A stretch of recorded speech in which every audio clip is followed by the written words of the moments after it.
G'day mates, how's it going? Now, like the title suggests, I'm going to be talking about the good, the bad, and the ugly of Darksiders 3, but I'm going to be starting with the ugly first. And like you can see, I'm going to be talking about the PS4 version of the game. If it runs a whole lot better in the PC version or the Xbox One version, then just disregard the whole ugly section. But otherwise, let's just get into it.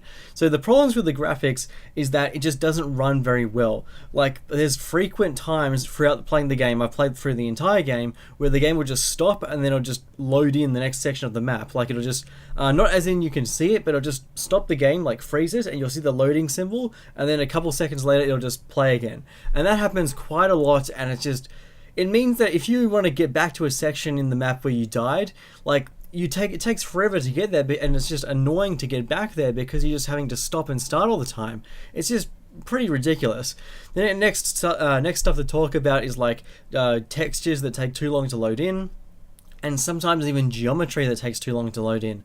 Like, I'll be running through the map. I mean, this is most apparent, or the biggest perpetrator of this is in the later half of the game. When you're in this section of the map called the Scar, it's very deserty and like there's like machines and everything all over the place. But you're at this part where I'm running through the map, and then like I get to this section where like this wall that I have to climb over is just not there. Like, you can't see it, and I just gotta wait until it just loads in. And it's just like stuff like that just really ruins your experience.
And so, yeah, that's one of the really bad parts about the game. Now, on to going from the ugly to the bad, I have to talk about the story. And so if you don't want any spoilers at all, I suggest leaving the video now, going play it yourself, or going watching a playthrough of the game on YouTube or something, whichever you prefer. And yeah, so in the game, you have a choice of like defeating or killing this demon Abraxas. Now, you can choose, or you can choose whether to fight him or not, or spare him, or you might not even fight him at all. He's completely optional. The thing is, if you decide to spare him and then go to the Lord of Hollows, and then either you talk to him or you kill him, either way, it doesn't matter. But if you spared the demon, then you miss out on a crucial bit of dialogue between him and Fury, the main character. And this is really annoying because Darksiders 3 is more focused on the character development of the main character than Darksiders 1 was with War, and Darksiders 2 was with Death.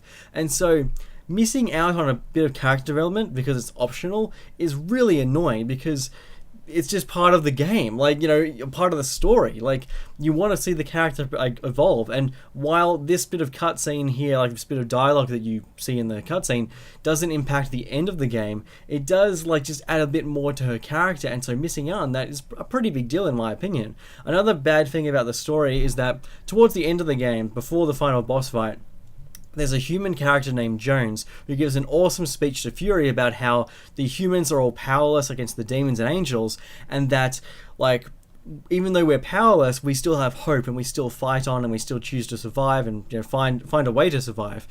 And so that motivates Fury to, just get back out there, go back and do the final boss fight. However, when she comes back from the boss fight, back to the back to the base area, the Destroyer, if you've played Darksiders 1, you know of the Destroyer. The Destroyer comes to the base to attack it, brings an army of demons with him, and so you have the Makers there defending the base while the humans escape, and Fury is going to try and lead the humans to safety. But yeah, as she's walking back to the portal, Jones, the character from before, runs past her, brings out his pistols, and just starts shooting at the demons and actually doing damage. And I was like, oh, this is pretty cool, like an actual human, actually doing some damage to the demons, until you realize that the game, turns the camera, pans around him, and like his disguise as Jones disappears, and you find out he's Strife, one of the other four horsemen, and that just like rubbed me the wrong way, because while I really liked seeing Strife, because before this we had only seen him as a silhouette in the previous games, like in the cutscenes, or in this game as like a hallucination, we actually got to see his design. Yeah, like actually, because it undermines the whole speech that Jones gave, because having a powerful character, a character that can do lots of damage to demons and angels alike, giving a speech about being powerless really doesn't, like, it sort of just undermines the speech. Like, why not just keep Jones as a human?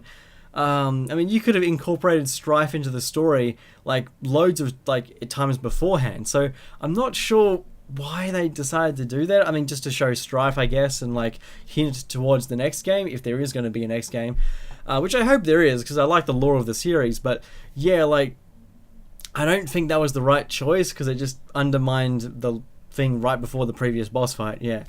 But moving on, well, actually, one more thing towards the bad stuff. Well, you can take it good or bad, which is kind of in between sections, I guess.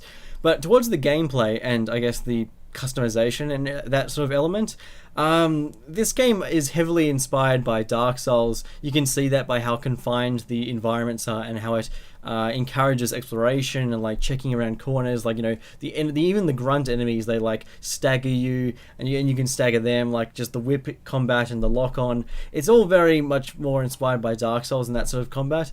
But some stuff is like a bit too inspired, if you know what I mean, because the stuff that you use to customize your weapons is slithers of adamantite. So not shards of titanite, slithers of adamantite, and then you got fragments of adamantite, and then pieces of adamantite, and then a chunk.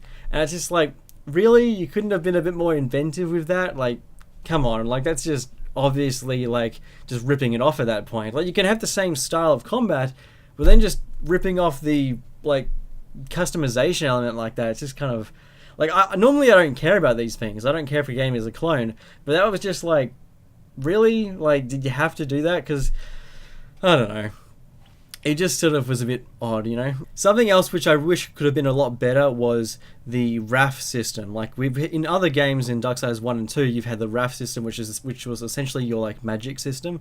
In Darksiders 2, you had 4 slots, and you could press L plus L1 plus X, triangle, square, and circle, and depending on the combination, you would launch one of the like assigned attacks, and you could assign whichever ones you wanted. You could unlock a whole bunch of abilities.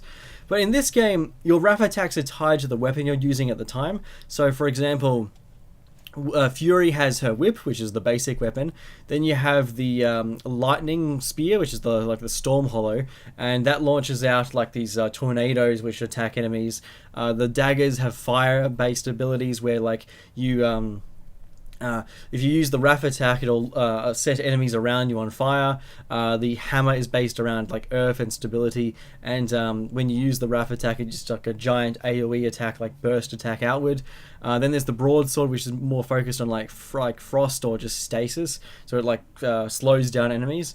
Now those are all okay, but after a while it just got a bit old, and I would have really appreciated if like you could assign your own, like if you could upgrade the RAF attacks, like say for the lightning and fire one, maybe you could just launch like a wave or like a blast of fire or lightning forward. Like that would have been cool for a bit of ranged combat. Like maybe the lightning one, instead of the like a wave of fire, like launched lightning down around you in an AoE, and like the earth one could like maybe a geyser of earth, or like it just like a sandstorm type thing.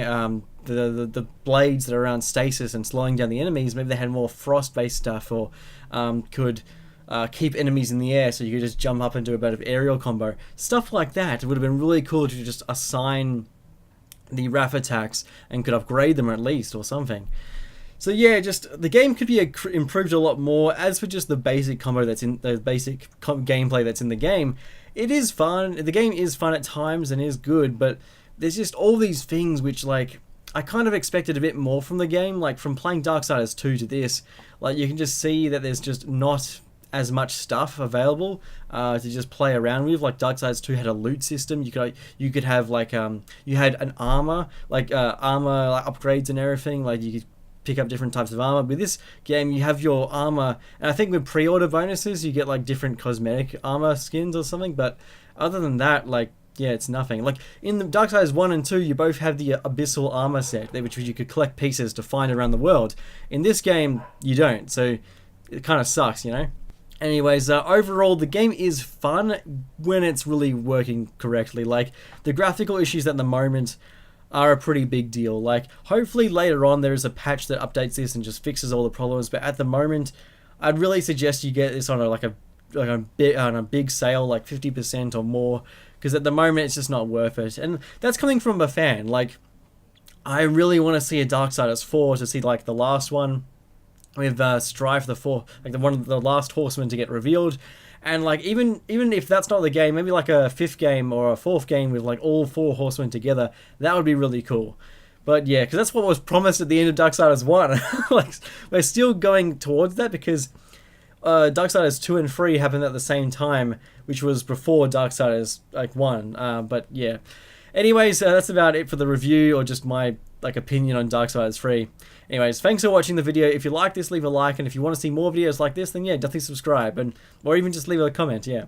Anyways, thanks for watching. I'll see you again. See you later.